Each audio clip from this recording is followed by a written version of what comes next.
안녕하십니까. 오늘은 한인사회에 활동하는 교회 또는 종교단체와 사회복지의 상관성과 개발 가능성에 대하여 살펴보기로 하겠습니다. 현대적 사회복지의 개념이 성립되기 이전에는 가난한 임금님도 구제하지 못한다고 그 빈곤은 개인, 가족, 이웃들의 몫이었습니다.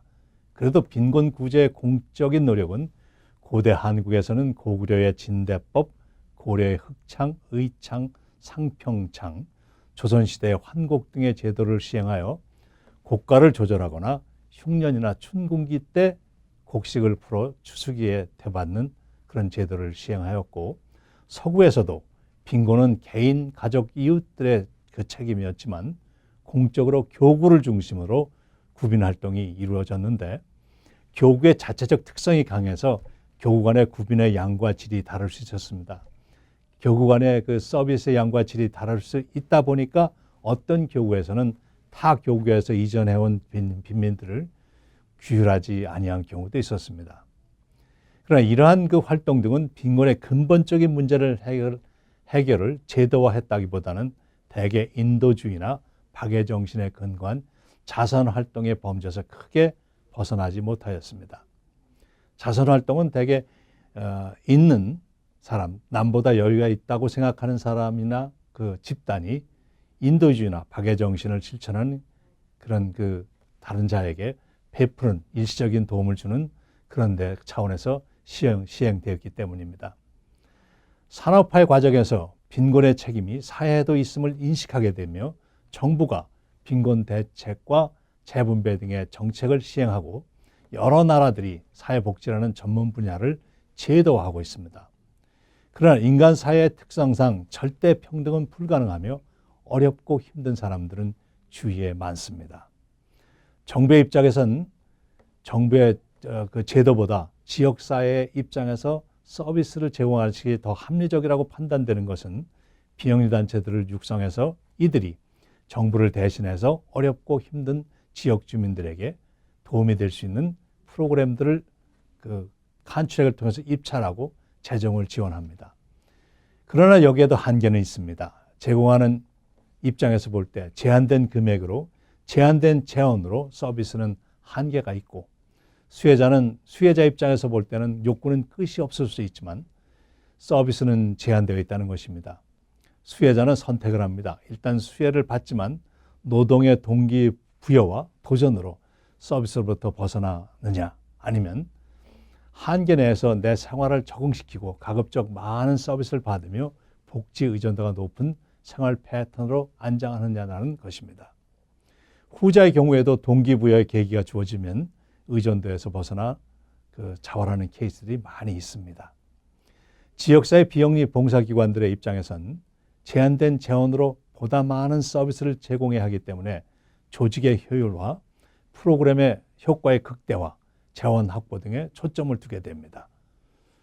그 봉사기관이 소수계나 이민계 지역사회에 기반하는 경우 정부와의 입찰의 기회가 적고 지역사회 문제점들에 대한 대정부 영향력 또한 작아서 자체 커뮤니티 재원에 의존하여 문제를 해결을 시도합니다.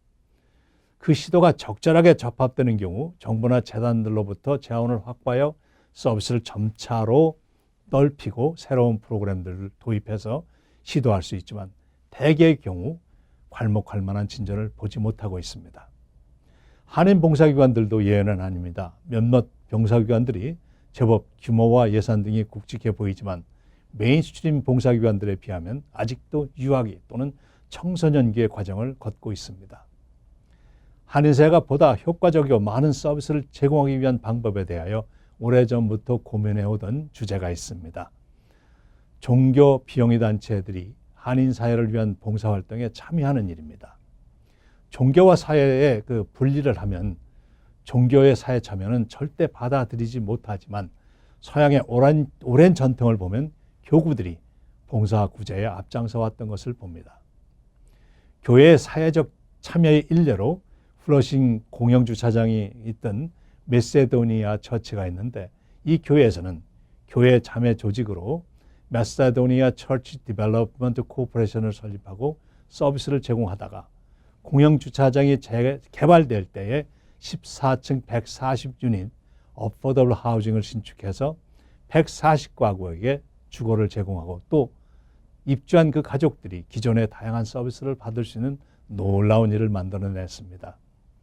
한인사에서도 뉴저지 미랄 장애인 센터가 사회봉사단체를 조직해서 뉴저지 정부로부터 데이해빌리테이션 프로그램을 승인받고 장애우들에게 서비스를 제공하며 정부로부터 그 비용을 지원받음으로써 교회의 사회 참여에 대한 또 하나의 사례를 만들어냈습니다.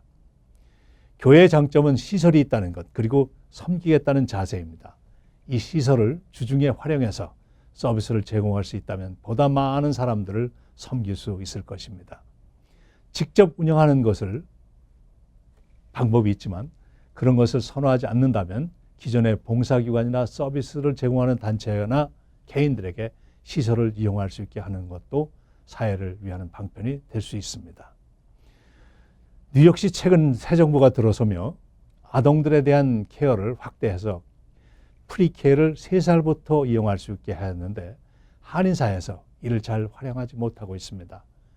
시설이 없어서 높은 렌트비를 감당할 수 없어서 주로 장소에 대한 어려움을 토로하고 있습니다.